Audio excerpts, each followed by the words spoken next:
Welcome to the Sports Edge Fantasy Football League podcast. I'm your host, Commissioner Dan Stanzik. Joining me from Denver, Colorado is two-time SEFFL champion Justin the Guru Eisner. Guru, you took a sip of something earlier. Was that not wine? Are we not doing the wine every night anymore? What happened? Out of wine at the Eisner house, shockingly. Glass of night, apparently, that's what happens. But just water. I mean, glass of night, and then you got Thanksgiving. Exactly. If you're going to have a dry spell, this is it. Thanksgiving was canceled here at the Eisner house. We had a flu situation.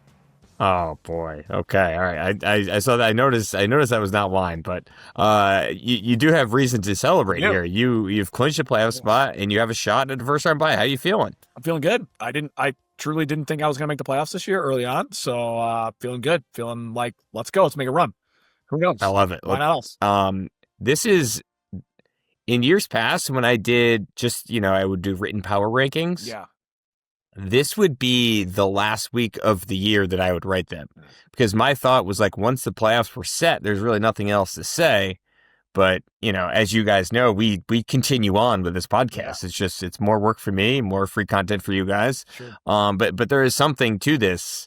We're on the precipice of the last week of the season, and there is a lot to get to. So we will dive right in. We'll start with the Week 13 recap. We got a true or false segment coming up, and then we got a Week 14 preview, and there's a lot on the line. All 5 matchups. There is something to be decided. So exciting stuff. We'll start with your guys, the Guru's Man Rockets. You blasted past LC's 113-79, and it is 3 straight duds for the Doc. He has failed to score 100 points in each of them, and he will have to beat the commish or hope that Hoban loses to Hath in order to make the playoffs. As far as your team's concerned, Guru, welcome back, Bucky Irving. This podcast better when Bucky Irving is healthy and playing well. As far as Kessa's team is concerned, and feel free to chime in on Bucky, whatever you like, because he is our guy, fan favorite of the pod. Everybody knows that. I found out this week on Instagram. It was an Instagram story, so I don't have more context than this. Okay. But Kessa's wife, Court, plays fantasy football.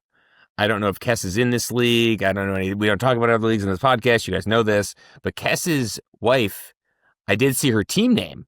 And I responded to her. I said, love the team name.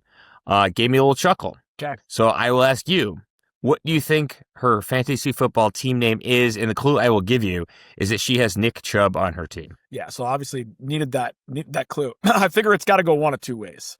It's either a penis joke or it's a Happy Gilmore joke for Chubbs. So my first one was win it for Chubbs. I think that's like when they start arguing who's going to play for Chubbs, playing for Chubbs. Yeah. Something along those lines. And then I wasn't sure what to do with the I don't know. I've got a Chubb. I didn't know. I'm very curious. I said pre-show meeting, again, the fan pre-show meeting. I said, I'm dying to know what Kessa's wife's team name is. I mean, had I not given you the clue, maybe you would have gone in like my husband's a doctor category, like some sort of joke on Kess here. This is just this one's probably out there and has been out there for a while. But like I said, she's Nick Chubb on her team name. Her team name is Hot Chubb Time Machine. That's really good. I like that one. I gave me a little chuckle and I was proud of her. Would not have. And if I remember from the Instagram story, I want to say she's got a similar record to Kess. Okay. 6-7, 7-6, somewhere in there, but I could be off. But gave me a good little laugh. Nice little team name there. We move on. Bowers Castle, that is Hoban. They had the hyphens under siege this week, winning 152-91. Hoban's streak of not winning the weekly has been snapped. Guru, this is a momentous occasion in SEFFL history here. The longest streak now belongs to you. I know. Longest streak of not winning the weekly high is now. We got to do to win. It's not now the Guru. We don't showboat in the Guru house. Hoban also snapped another streak this week. He scored 150 points. Do you have any guesses the last time Hoban scored 150 points or more? And I do have some clues to help you narrow it down if you would like the clues. Well, I'm guessing I'm wrong if there's clues, because my thought was a lot of times either I'm the answer or it's a trick question. So my thought was the trick question might be he's never done it. That would be a great guess. No, he has done it. The clues I will give you, it happened years ago. Okay. During the same week that Kyle Rittenhouse was found not guilty of attempted murder, an SUV killed 6 people driving through a Christmas parade in Wisconsin, and Jonathan Taylor had 5 touchdowns in a 41-15 thrashing of the Buffalo Bills. Jonathan Taylor, of course, being a member of your fantasy team, so I figured that might help you in terms of the timeline here. This is the last time Pat Hoban scored 150 points was this week. 2021. Nailed it. Week 11, 2021, Hoban. It's been that long since he scored 150 or more, and now he is $25 richer, which I've not sent to him yet, but I will. Congrats to Hoban, and good luck against Hath this week. If he wins and I beat Kess, then Hoban makes the playoffs. We'll get to my team in a minute. We continue on. The thrill of the chase that Steve, boo, avenged a week 4 loss to the McConkeys. They won 123-97. Steve's victory did, as much as we rag on Steve, it did open up the number 2 seed and that coveted first round bye to 4 teams. And I will lay out the scenarios for you as we have 1 week left in the regular season. Get your pen and pencil and notepad out. This is complicated. Yeah, honestly. I was reading this my head was spinning. So if Hath wins, he gets the 2 seed. He beats Hoban, he gets it because he's got more points than you and Steve. Right. You guys have the same record. Right. If he loses, inside track goes to you. A Hath loss, a Guru win over Zans gives you the first round bye for, again, the 9th time. Already the record holder. That would be crazy for you. Like you mentioned earlier, you didn't think you were going to make the playoffs this year, and you may have a pretty decent chance at getting a first round bye. If you and Hath both lose, Steve can then snake away that first round bye if he is able to beat Walsh. Steve also has an opportunity to overtake you if he scores 26 more points than you and you both win and Hath loses. So, you have the inside track if Hath loses and you win, but Steve does still have a chance if he wins and you win, just based on points because that's the first tiebreaker. And the 4th scenario here, if Hath loses to Hoban, you lose to Zans, Steve loses to Walsh, and the commish beats Kess, then the commish will have rallied from an 0-4 start to a first round bye. Somehow I am still able to get a first round bye if all of the cards break my way this week. It is a lot for that to happen. So very, very unlikely. Yeah. So with all that said, if you followed that, if you have the dots connected, the things on the board, who do you think ends up with the number 2 seed and that coded first round bye? That's the image, right? It's you with the red string, the guy from... I am Charlie from Always Sunny in Philadelphia. Okay, so let's start with Bowers Castle's hot. I kind of like some of these scenarios to play out because I like them over Hath this week. I think that's going to start the chaos. So I love it. I think Bowers Castle wins, so I don't think it's Hath. Then it gets tricky. So I think my matchup is entirely based on Drake London. If Drake London plays, I think we do it and we get the 2 seed. If Drake London doesn't, I think we lose and we continue down this path of complete nonsense. Now, unfortunately, I think Steve is going to win. Yeah. So I think my answer is if Drake London plays, I get it. If Drake London doesn't play, Steve gets it. Those are all good scenarios. I'm just going to be I'm rooting for the chaos, but if I had to actually, stake my name to a prediction here, I'm just going to say Hath wins and he gets it. Hath, a streak of Hath's was broken this week. He had scored 100 or more points in 11 straight games. That was the record high, the active record in this league. Who do you think has the current record now of scoring 100 points or more in each game? And it was at 11, huh? It was 11, so it was all within this season. Okay, that makes sense. I mean, going so that will tell you every like team in this league has had somewhat of a dud. So I think it's between 2 teams. I'm going to go with Zans. Zans is the correct answer. He has now done it in 11 straight because you count this week. Okay, I thought it was you. Were you second on that list? I feel like you might. I honestly don't know who is second, but I could tell you in 1 second. I feel like you typically put 100. I was wondering if maybe it was you or Zans, but I liked. Let me see. I got it right here.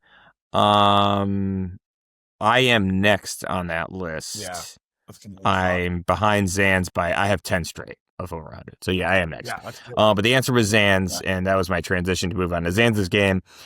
Congrats to Zans, by the way. Took care of business against Pete, 118-56. Zans is now your regular season champion for the first time since 2011. Congrats to Zans. With that dismal 56-point effort, Pete is now averaging less than 100 points per game. Yikes.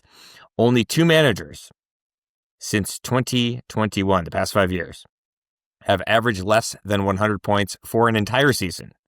Who are those managers? Okay. One of them has to be Dwyer. So Dwyer was, let me just go back and check. Dwyer was still in the league in 2021, and he averaged 101 points. Close. And then he was out of the league in 2022, so it is not Dwyer. Okay, Hoban. Hoban is a correct answer. He did it in 2023 when he averaged 96.8 points per game. Went 5-9 that season. Okay. Luckily, I had 4 answers. Those were my first 2. I would go Walsh next. Walsh is incorrect. Okay. He has averaged more than 100 in every season. One more guess, and my thought was Robbie. It is not okay, Robbie, then I'm out. surprisingly. I'm out. I got 1 out of 3. You are out. Think of who you would want this to be. Oh, get out of here. Is it Steve? It is Steve. I would never have got that. 2021, he went 4-10. He averaged 94.4 points per game. Serves him right. Just unbelievably wow, pitiful. I would not have that's crazy. I know. Okay. I know. Not great. Last game to recap in our Week 13 recap here. The Stanzics glided past 0 Dark 30, 131 to 115, thanks to a Monday Night Masterpiece by Drake May. Tried to trade him to all the Patriots fans in this league, either preseason or during the season. They didn't want him. He's now my guy. Commish, 7-6, has clinched a playoff berth, even though you do not see that asterisk next to the Commish's team name on Yahoo. This team is in the playoffs, and I tell you that because I have a 160-point advantage over Kess, a 225-point advantage over Hoban. So even if I lose this week, I will still be the 5th seed. I cannot be any worse than the 5th seed. I can be as high as the 2 seed. Right. But, Kess and Hoban both have a chance at the 6th seed. One of the keys to the Commission's turnaround has been Chargers running back Kamani Vidal. Put up 20 points this week against the Raiders. The Commission claimed Vidal off waivers on October 8th. Spent $51 of my fab budget on him. Next highest bid that week, in case you're curious, Walsh, $37. So, Guru, I ask you, was Kamani Vidal the pickup of the year? And I have some other options. I'm sure you do as well. Yeah, I mean, so I think yes. I looked through all the options. I didn't really love any of them. The only 2 that I wrote down, do you pronounce it Dyke, the receiver from Tennessee? I believe it's DK. Is it DK? Okay, so DK, yeah. I think, maybe you can make that argument, but he's kind of like spikes up and down, but he was a pick. And he's on Pete's team, right? Yeah, Hasn't really contributed. And then it looked like Stafford was a pickup. I think that's a reasonable answer. I still think it's Vidal. So my other options were, the first one was Stafford by half, picked him up mid-September. Yeah. He's been great, since Burrow's been out. Right. Hat's been kind of playing the Baker Stafford game. Burrow's back now. I'm not actually even sure what he's doing. I wrote down Kenneth Gainwell for you. Probably not a winner, but honorable mention at least. Yeah. I wrote down a Rondé Gadsden for Pete. Even though he's been pretty bad the last 3 weeks, had 2 awesome, huge spike weeks. Looked like he was going to be a great, future dynasty tight end, but he's tailed off. And then probably not getting on the medal stand either. But Michael Wilson for Hoban has been pretty important in this late season charge for Hoban. Yeah. He did most of his work with Marvin Harrison out. Yeah. So those are some certainly your nominees. If I had to vote, I'd probably go with Stafford, but I'd have to go week to week and see how often Hath actually played him. Vidal was kind of up and down for me too, but he had some pretty big weeks. He was pretty consistent though. He had a couple downs, but it was pretty much up. But yeah, I mean, kind of crazy that 2 of the honorable mentions are on Pete's team, and it was just poor season for Pete. Yeah. As we'll get to here, Pete makes a lot of moves in this league. Yes. Let's dive right in. Let's do it. We got a true or false segment. False. I mentioned it earlier. I will read you a statement. I will ask you if that statement is true or false. Yes. You tell me what you think. I have answers as well. First one up for you. Robbie Goodati is the least committed owner in the SEFFL. True or false? I think, what do they say? We'll always have Paris. We'll always have that podcast appearance from Robbie. We'll never lose that. We'll always have it. I think this is true. He hasn't popped up since the team name thing. 5 ad drops is what I think I saw, or 5 ads maybe. That might not count drops. 5 transactions. So we'll always have the podcast appearance. We'll always have coleslaw. I believe that is the first Casablanca reference on this podcast. I don't know how many years we've been doing it, but I'm pretty sure that's the first one. Culture, man. Sometimes we got to bring the culture, Proud of you. After all that wine drinking, you're just throwing references from movies made in the 40s. Mix it up and not go Seinfeld every week. My goodness, big Bogart guy here. I also said true. He didn't spend a single dollar of his fab budget this year. A league low 5 moves. And he only changed his team name after we badgered him on this podcast, which maybe he watched that one. I'm not really sure. Yeah. He told me last year that maybe it was a couple of years ago that he couldn't watch the Zoom. I used to send out the Zoom link to our podcast, and he was like, "It doesn't really work for me." So yeah, I think unfortunately Robbie is missed the playoffs, 5-6 years in a row now too. So Robbie's really got to get it together here. I think he's got a good young nucleus. Yeah. You tried to talk him up in preseason. Started 2-0, and then things kind of just fell off the map there. All right, question number 2. Half actually won the CD Lamb trade with Steve. Now, of course, there were 2 trades involved, but in sum, Half gave Steve CD Lamb in return. Half got Kyron Williams, Chris Olave, a first-round pick, and a second-round pick. So Half actually won the trades in total with Steve involving CD Lamb. True or false? Yeah, this feels like a true to me for sure. I'm not sure it's overly arguable. That's a big haul. So yeah, I like Half to win the double combined trade here. I think that's right.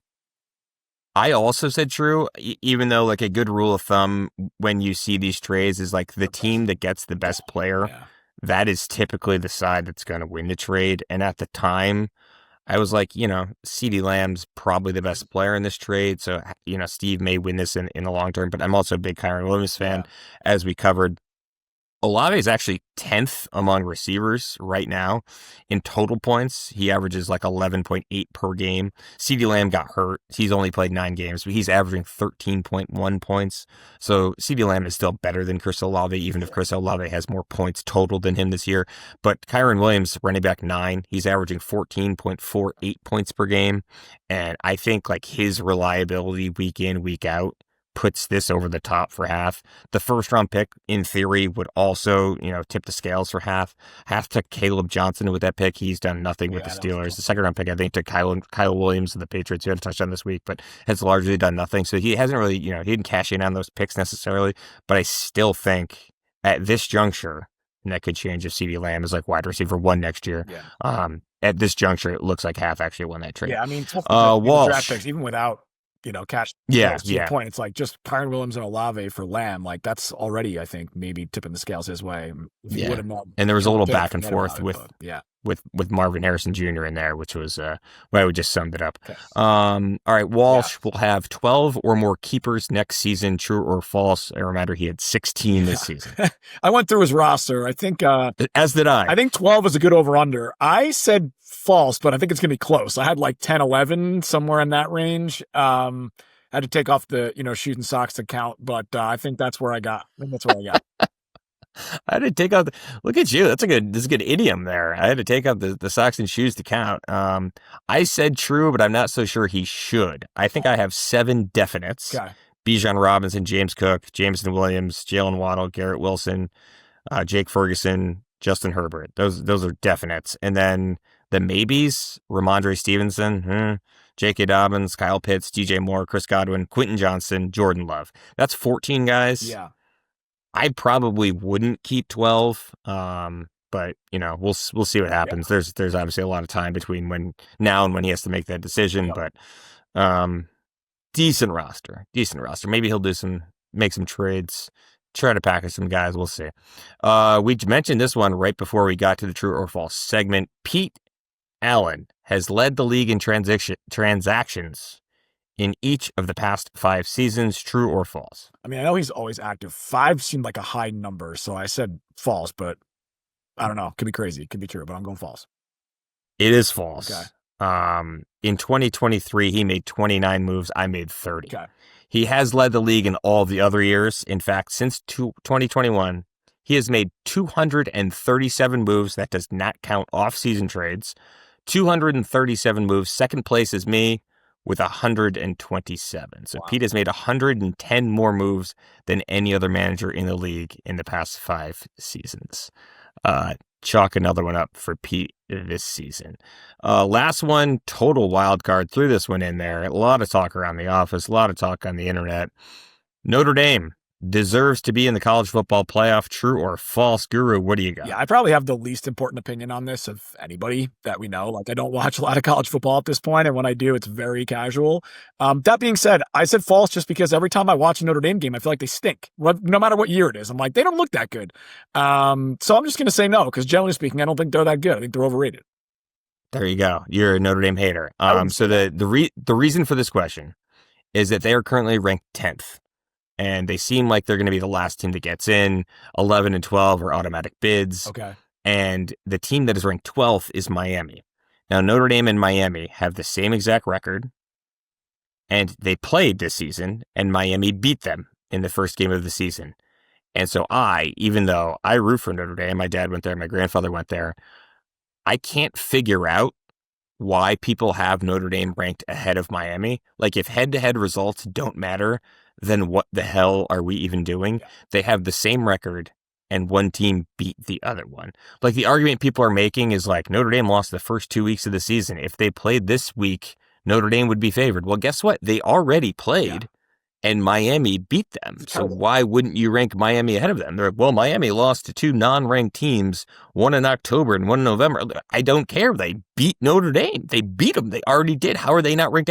It's mind-boggling. I can't imagine if I was a Miami fan how I'd be feeling. It's just absolutely ludicrous. That's a very buzzworthy thing happening in college football right now. But this isn't a college football podcast. Yeah. This is theoretically, this is a fantasy football podcast, but we're surrounded out here by Notre Dame fans. So, like, are you? Yes, lots of Notre Dame out here that go to our school. Not surprising, Catholic school, right? So, lots of Notre Dame alum.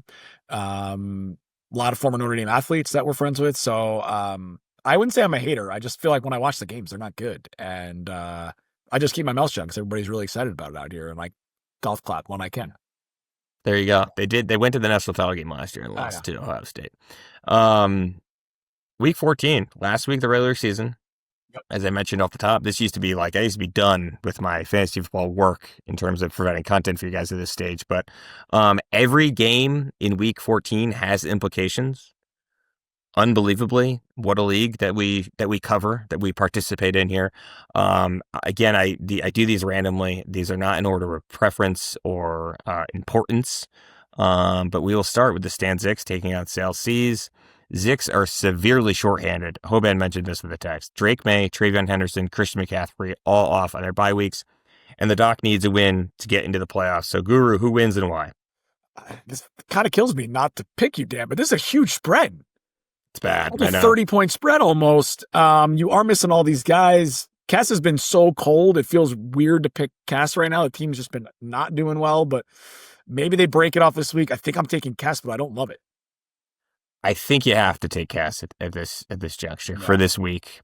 I mean, I'm throwing Trevor Lawrence out there. I'm hoping for the best. I mean, there's going to be an Arizona Cardinals running back on my starting lineup. I don't know which one yet. Yeah, I see that. I might be playing John Mechie. I was going to say, you're playing a Jets wide receiver. Usually, if they're not named Garrett Wilson, it's a bad play. And that's only if Amarian Hampton comes back and if my guy Kamani Vidal is no longer the starting running back for the Chargers. I got some bad decisions to make.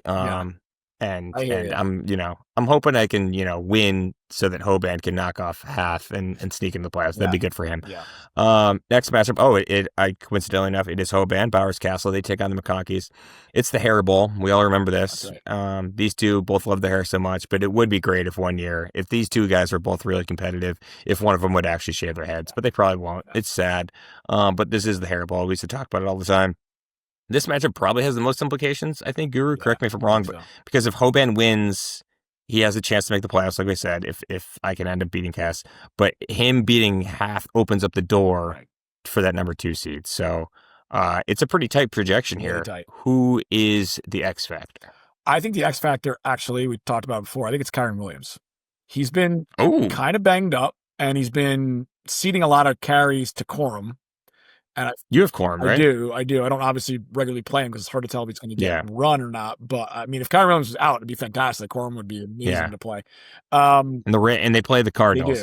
So I just feel like if he plays and gets all the carries and does his thing, that's a big swing. If he doesn't and he starts giving up carries, I think it was like almost 50-50 one of the recent games.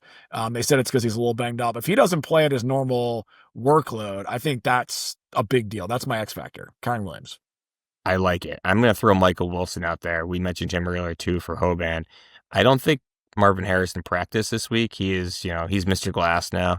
He gets injured all the time.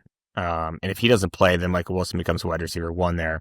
Of course, your guy Trey McBride's still very much involved in that passing game, but Michael Wilson's huge spike weeks were when Harrison was out. Yeah. So if Harrison doesn't play, Hoban could use a big Michael Wilson week. Your team, Gurus Man Rockets 8-5. You take on Hunter. I don't even know her. That's Zans. Congrats again on the regular season title. It's I don't know if you knew this, Guru. It is a battle for the easiest road to the playoffs. Zans has given up only 1,315 points this season, or 101 points per game. The Man Rockets, you've only faced 1,345 in terms of total points. That's 103 points per game. So you're going to have to thread a needle here, Guru. You want to beat Zans. You got to keep your hopes of getting that second seed first round bye alive.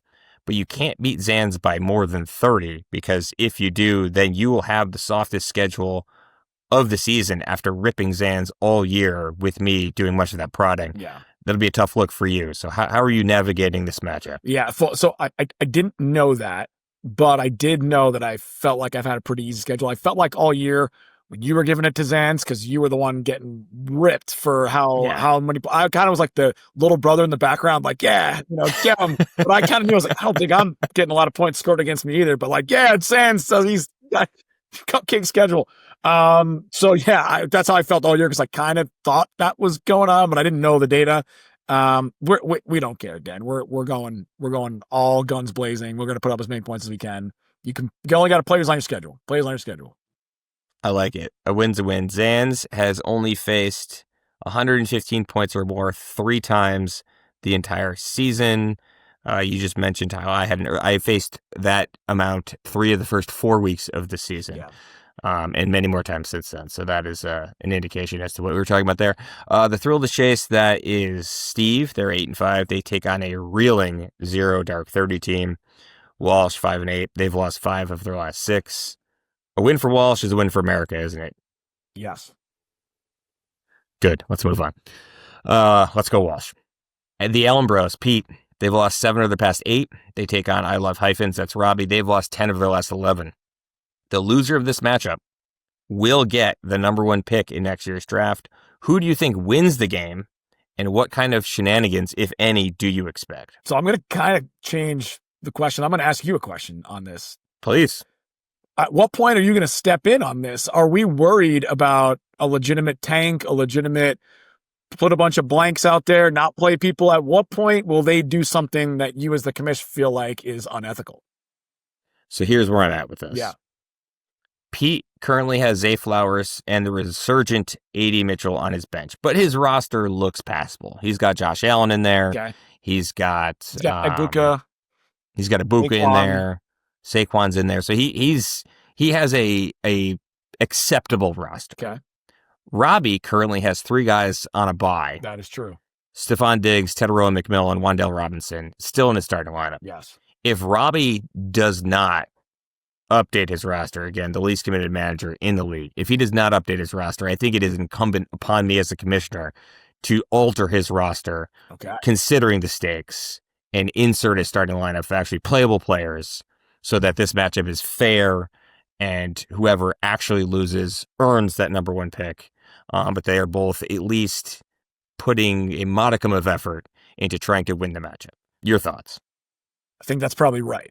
I think the question becomes, like, is it incompetence or is it strategy to actually tank the match? And if it's the former, right, should we step in because that's just Robbie or so whoever the manager is, right? Here's the thing. Right. I think if it's strategy, and it probably should be, like, let's be honest. Yeah, right. You just can't make it. You can't make it blatant. And I think if I'm looking at Pete's roster, I think he did a great job of not making it blatant. Okay.